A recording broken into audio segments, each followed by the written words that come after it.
Hello, Miss Lucia. Hello. I am Dan Rochon, and today I am joined with Lucia Mendoza. So Lucia is an agent who I actually have the privilege to work with closely with. And I have been just looking forward to this conversation all week long. This is like the most excited I've been for a conversation online that I can remember in a very long time. So Lucia, welcome. Thank you. Oh, you're welcome. So tell us about yourself, Lucia. Who are you? Well, my name is Lucia Mendoza. I'm a proud mama of two boys, Claudia and Noah, a wife to my amazing husband, even though he asked me to say awesome husband, very supportive. And I'm a real estate agent here in the Northern Virginia area, Maryland and Washington, D.C. How long have you been a real estate agent for? I've been in real estate for 10 years. For 10 years. Okay. Mm-hmm. And so if you think back 10 years ago, what were you doing 10 years and a day ago? 10 years and a day ago, I was studying for my exam, for my real estate exam. I was getting ready to put in the market my first home, the one that I bought. And I said, who better than myself to put it on the market? So let me get my real estate license and do it myself, because I didn't have a good experience with the realtor that helped me buy it. Okay. So let me do it myself. Okay. So you didn't have a good experience with the realtor that helped you to buy your home. Mm-hmm. And then you wanted to sell your home and you figured, hey, nobody better than myself. Exactly. Okay. Did you have any aspirations at that time to make it a career, or was it just simply to sell your own home? No, it was simply to just sell my own home. Okay. All right. And so then so I'm assuming you sold your home. Is that a good assumption? Yes, I sold my home and then I was amazed by it. And I said, okay, let me start doing it for friends and family and people that trust me and people that I love, because they know that I'll care for them and I'll put all my 1,000% to it. Okay. So when was the next buyer or seller that you helped after you helped yourself? Probably not until 8 to 10 months later that I helped them buy a home. Okay. So 8 to 10 months later, you helped them buy a home, and that was a friend? That was a friend, yes. And tell us about that. So how did that transpire? Was that like a conversation? You said, hey, I can help you, or do you recall any of the details? I do. So it was a conversation. They were like, it was a tough market, right? And they were looking to sell. They were upside down, and they knew that I was upside down too. And I sold upside down, and they were like, I can definitely help you with that. And they were like, of course, like, it looks like you know what you're doing, like you have your finance background, etc. Like, let's do it. Let's go. Trust was the important factor there. They trusted me, and we went ahead and do it. Okay, so this is about 2011, somewhere in that ballpark? Yes. All right, and so then, so that was a short sale that you helped them as a listing. Mm-hmm. Okay, and so then walk us through. So you went for several years helping friends, helping family. Mostly, well, not mostly, mostly because of that level of trust that they had within you, and also the competency as well. You didn't mention the competency, but I know that you're a highly competent woman as well. So what did you learn, like through that journey?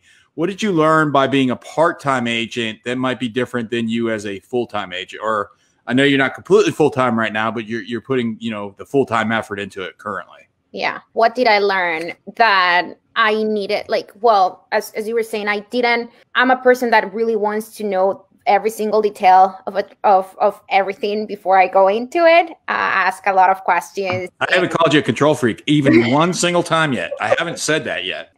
I haven't said that either. I just I want to know everything. I didn't say I want to control everything. I didn't say it. Okay. I just want to let you know that. I'm not a control freak, everybody. I'm not the person who says that, right? Anyway, I wanted to make sure, because I was doing it part-time, my fear was always that I wasn't going to be as helpful as a full-time agent Yeah. or knowledgeable as a full-time agent. And I really care for the people that I was helping, and I wanted to be as knowledgeable as possible. So even though I was part-time on the experience, I really like study a lot. I studied the craft. I really like did a lot of like, even though I was doing it part-time, but I spent a lot of time like on classes, like talking to other agents and just making sure that I understood the business. Not only, I think my competitive advantage at that point was always that I was not only an agent, I was also very knowledgeable on the finance side, like that at that point, at least the people that I was talking to, they said that other agents that they were talking to didn't have that knowledge. So that was helpful to them. And I guess that's what I was doing, because I wanted to make sure that because I was doing it part-time, I didn't have probably as much experience, like opportunity to have a lot of like transactions to gain the experience. So I wanted to supplement that some other ways. And one of the things that I do admire about you is the intention that you put into learning and studying the craft, and really just knowing what the heck you're doing is really admirable. And that's something that you should be proud of for yourself. And so about how long ago did you decide, okay, maybe I should take a look at doing this a little bit more, with a little bit more of a focused effort? 2 times, actually. When I had my first baby back in 2014, I said, okay, I'm going to do it full time. I really will have to do it full time. And then I came back from maternity leave, and then I said, okay, I think I'm okay doing it part time. I'm not 100% sure yet. I'm not fully confident that I want to just fully do it. And I don't think it was because I just don't think I had it in me yet. And then the second time was 2017, my second son. The exact same thing, right? Okay, telling Claudio, my husband, okay, this is the time, I'm gonna do it. This is gonna be my business. This is gonna be my year. And again, it didn't happen until January, late January, I believe, maybe early February, late January. I received a phone call. And I was like, okay, this actually sounds like this could actually work. Let me look into it and ask 1,000 questions and find out more and see if this is something that would actually make sense now. So just to fill the listeners and the viewers in, it was more than 1,000 questions, because it was a conversation that I had the privilege of being in the other end of. Many more than 1,000 questions. I appreciate that we had that conversation. So when you had Noah's your oldest, right? Or did I get that? Noah's my youngest. Okay, excuse me. All right. So when you had your first boy, and you went, and so how long on maternity leave were you intending at that point to be a full-time agent? And was that just during the maternity leave? Did it extend past that? Or tell us about that short period of time. Then, what was your experience during that period of time? Then what made you decide to say, okay, well, I can still continue to do this part-time? It was probably not more than, my maternity leave was about 6 months. Okay. And then the first 2-3 months I was fully focused on just my son. And then I went into like real estate, and I was like, okay, let's for the 3 months just focus on real estate and my son. And then past that, I came back to my full-time job at that time. And then I said, okay, let me keep on doing the part-time, like real estate part-time. And then that lasted probably like 2 months. And then I was okay, no, I need to keep on doing it part-time. I cannot fully do the transition or do both of them at the same time. What was the challenges that you were experiencing at the time? I don't think I had the right support. I was in I feel that most part-time real estate agents tend to be in a brokerage where they're 100% commission, and because of that, no fault of anybody's, right? Like there's very little support, if no support at all to the agents. You're just there to fill a roster pretty much. And so I felt no support. I'm a people person, right? I think we all are. So I never saw anybody. I never saw I couldn't talk to people. I was just there by myself pretty much the whole time. So that was one of it. That a big factor. The second piece was there was no mentorship, nobody to look up to and follow their steps.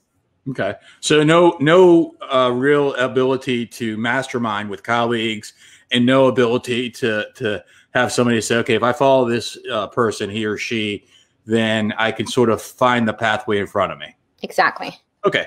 All right. And so then talk to us about, so you and I had a conversation, I don't know, January, February, whenever it was. And then we decided to work together, and I'm grateful for that.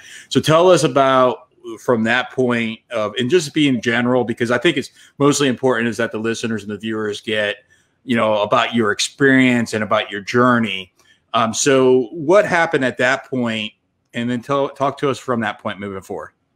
Yes. So once, as soon as I, we talked, we had a conversation, and it was a feeling. We always talk about a feeling, right? And it was a feeling. I was, okay, this is meant to be this. Like I came in footsteps in Keller Williams Falls Church. It felt differently. I met people there, and it was, okay, this is where I actually belong. One, it was a feeling. Two, there was a lot of people that that were successful, and I could either look up to, and in who you surround yourself, you're going to become that person, of course. And there were a lot of classes, and et cetera, and things going on, team environment. And I hadn't think about a team environment before, but going into this team environment, it really completely opened my eyes into the ability of being able to, in a very short period of time, being able to increase my business substantially, because of that support that a team environment provides. And what was the increase? What was the numbers? So I typically did 1 million a year, and in a very short period of time, and I have the numbers here, from March through August, I've done almost 7 million. Okay. And then I'm estimating that by the end of the year, so between March and December, I'll be at 13.5. Okay. All right. And that's not an optimistic feeling or optimistic viewpoint, because I know your numbers, and that is a very realistic that you'll get to that 13.5. Yeah. Especially knowing that I said 7, but then 3.2 are already under clients are looking, which in the next 2 months they should buy. So it's definitely doable. All right, fantastic. So joining a team environment. So at that point you joined the Sales Network Greetings Virginia, and you had colleagues with you. You had other resources. Tell us about that. What was that like? What did you receive? What were your challenges? What were your opportunities? Well, it was definitely different. I was a solo agent for a long, long time. Right. So, but I was used to do everything myself from beginning to end. So understanding what was my one thing as an agent in a team environment. And really, I don't think really in a team environment only applies to a team environment, applies to everything. Now I understand it, right? Focusing on my one and making sure that focusing on that, the very first thing, and then on my other stuff, second, third, etc. In things that do not give me, I would say, produces enough revenue, make sure that those things are being done by the back office support team that we have. And so I can concentrate and focus on my one thing. Got it. And so you mentioned that it doesn't just apply to in business, it also applies in life. Give us an example of how does that, focusing on the one thing, and maybe even what does it mean to focus on the one thing? What one thing? What does that mean? So talking about the one thing, the book, Gary Keller's book, The One Thing, which I believe we've all read. Well, at least the two of us, we have read. We have all read that book, you and I. Yeah, that's what I meant. Hopefully a lot of people have read it. And it talks about how for a real estate agent, the one thing, it's the one thing that if you were to do nothing else, will make everything else. You can complete that. What's the one thing such that by doing it, everything else becomes easier or unnecessary? That's it. That's the defining question that Gary Keller and Jay Papasan ask in The One Thing. Yeah. And for us, it would be lead generation, right? And consistently lead generation, consistently doing, if it's 1 hour, 30 minutes, whatever time you decide to do it every day. So yeah, consistent focused lead generation. Because Mm-hmm. I've worked with agents before that say they're lead generating and they'll put an hour, 2 hours, 3 hours into the time block, and then they're replying to text messages, emails, and really allowing for themselves to get distracted. And that's not going to be as effective as, say if you do 3 hours of lead generation and you allow for yourself to get distracted doing CMAs, whatever, looking for homes for your buyers, rather than even say 45 minutes of intentional lead generation where I'm looking for business, Mm-hmm. you're going to be more successful with the intentional one. And so that's something that was different doing that, like as you and I do that together, than before on your own. What's the difference? I mean, couldn't you just do that on your own? Possibly, but I hadn't done it in 19 years or so. What's the difference? I feel is the motivation. Everybody's doing it at the same time. Also, like, I'm a competitive person, right? Okay, like what? Okay, everybody's doing it. Okay, I have to do it too. Let's do it. Okay, who gets the first one? Let's do it. I am a competitive person. Yeah. So Lucia and I just, for the viewers, because Lucia and I just had a conversation with a seller that chose not to hire us that we met with last week, and we were driving away from another listing appointment earlier today, and so we're talking on the phone, and I don't know if we both have a relatively competitive spirit, and so we were looking at like how can we be grateful for the opportunity rather than upset or feel like we lost in a competitive spirit. What was it, the perspective that we came up with? Perspective of like coming from gratitude. Yes. Gratitude of having the opportunity to apply for the job, and we were able to have the opportunity to apply out of like many other agents that did not have the opportunity. So be grateful for that. Yeah. So there's like 11,000 agents in the area, and there was 3 agents that had the opportunity to apply for the job for the listing. We were one of those 3, and so that for those competitive people like myself and Lucia is something that I've learned throughout time to say, yes, you want to be able to win the listing. You want to be able to have the success. And the reality of it is you're not going to get 100% of the time. You're going to intend to get 100% of the time that you want to take the listing. You may not always want to take the listing. And in those few times, like Lucia and I just experienced today, it's like, yeah, you know what? I'm grateful that we had the freaking shot in the first place because we did something right. Mm-hmm. To be able to have the opportunity. Yeah, exactly. We just, it's just somebody else. I have to say they got lucky. I mean, clearly the sellers made a bad choice, right? But that's a whole nother conversation to have. Exactly. But we're yes. Yeah. So tell us. What have your challenges been working with the team? So you share with us a little bit of some things that have worked well for you. What hasn't worked well for you? What's been different? What's been different? In a bad way, or not a bad way, but a way that's like, what's a con?